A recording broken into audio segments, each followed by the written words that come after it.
Number one problem affecting, I'd say 99% of amateur players.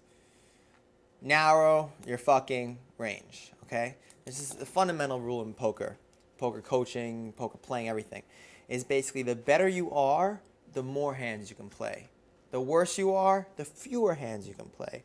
You're not Phil fucking Ivey. Phil Ivey can play 5, 7, 2, 6. He can do whatever the hell he wants because Phil Ivey's been playing poker for years and he's one of the best poker players in the world, right? So he feels comfortable playing any two cards because he can manipulate his opponents.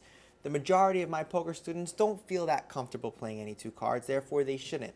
The majority amateur players don't know what to do with these random hands. They don't know how to find the spots when to bluff. They don't know how to get away from a hand. So what you should do is narrow your range. It makes the game much, much, much simpler. If you narrow your hand range, so I'd say, like I advocate for most, like in a 1-2, in a standard 1-2 at Atlantic City or a standard 2-5 at Vegas, I think your hand range should be top 10% of your hands. That's it.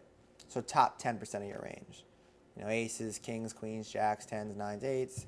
Ace, king, ace, queen, ace, jack suited. Maybe a little ace 10 on the button or something like that.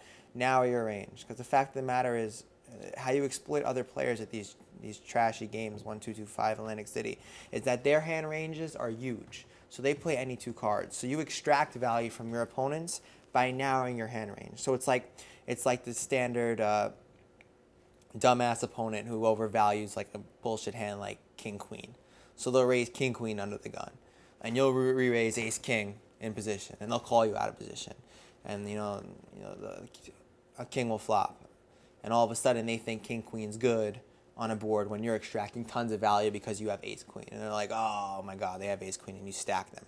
Those are the kind of confrontations you get to at these games. And also, players aren't folding. They're usually not folding at 1, 2, and 2, 5. Most of the time they're doing what? Just calling you down, playing loose, playing any two cards.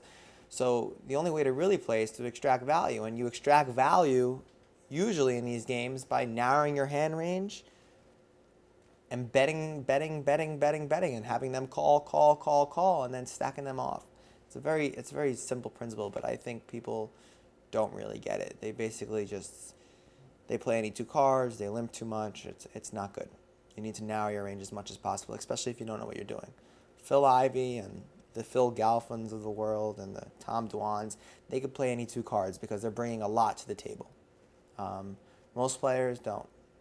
Even if I was sitting down at a shitty 1-2 game and playing, I wouldn't be playing any two cards. For the most part, I narrow my range also because I think that fancy stuff that I do is not going to work on a 1-2 player, and it's not going to work at all. Most of the time I'll be losing money, not making it. So basically what I do is just sit there, stick to a narrow range 10%, extract value, and walk away 3 or 4 stacks more than I normally had. It's the easiest way to beat the cheap games, I promise you that. Okay, so stop fucking playing bullshit hands. You need to narrow your range. It's something I tell people over and over and over and over again. Narrow your range, narrow your range. All right.